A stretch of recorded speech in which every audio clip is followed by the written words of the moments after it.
Eto po mga bossing ko, tuturuan ko po kayo mga bossing ko para mawala na po yan or bumalik po sa taong ito na gumawa sa inyo ng kalokohan. Pero syempre, dahil kumbaga pakiramdam nyo lang po na maaaring nagamitan ka ng kaliwa, may nanalangin sa inyong masama, huwag kayong magpipinpoint ko sinong pangalan po ito. At dahil maaaring hindi naman po siya, magkamali po kayo. Kaya, ang isusulat nyo po dito, magpakilala po muna kayo. Halimbawa ito, Apple Baguio.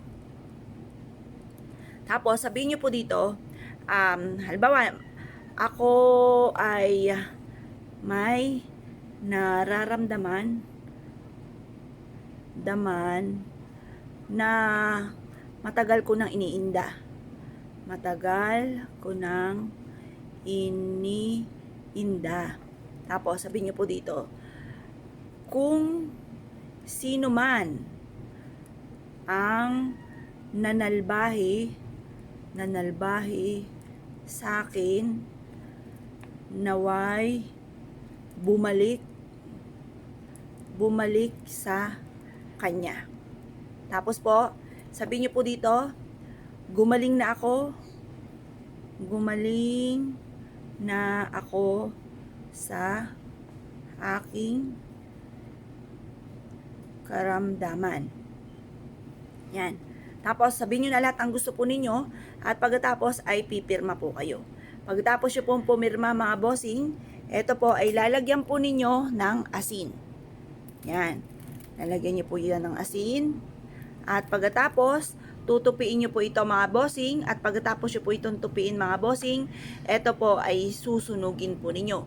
Pagkatapos, yung mismong pinag-abuhan po nito ay ilalagay nyo sa bawat corner ng inyong pong bakuran. At saka, pagka sa umaga, kayo po ay magtatapo ng inyong karamdaman. Harap kayo sa gawing silangan, sabihin nyo, tinatapon ko na lahat ang mga karamdaman ko at huwag ka na muling babalik pa. At pagkatapos ito, ay sabihin nyo po, ibinabalik ko kung ano man or sino man ang tao na nagbigay sa akin ng karamdaman. Yan po mga bossing ko ay may malalaman ka na ang taong ito na nanalbahi sa inyo ay nagkaroon ng karamdaman, bumalik sa kanya kung ano man yung kagaya ng karamdaman po ninyo, yung nararamdaman ninyo. At yan po yung maaaring siya na nga po yun. Kung malapit sa inyo yung taong ito at mababalitaan nyo. Pero kung hindi naman malapit sa inyo at nakatuwaan ka lang ng tao nung nakita ka, ay yun po, babalik po yan. Sinisigurado po na yan po ay maramdaman rin niya kung ano man yung mga panalangin na ginawa po sa inyo or karamdaman na ginawa po sa inyo. Ito po yung sikreto. Kapag gumawa ka ng ganito, sikreto lamang. Dahil maaaring matunugan ka agad ng taong ito na may nakakaalam, matunugan ka agad yung gagawin ninyo, makontra ka agad or gamitan ka pa na mas higit pa, mas powerful. Kaya mas mainam, isikreto nyo na lang po ang paggawa po ng ganito. Kahit kanino wala kang pagsasabihan.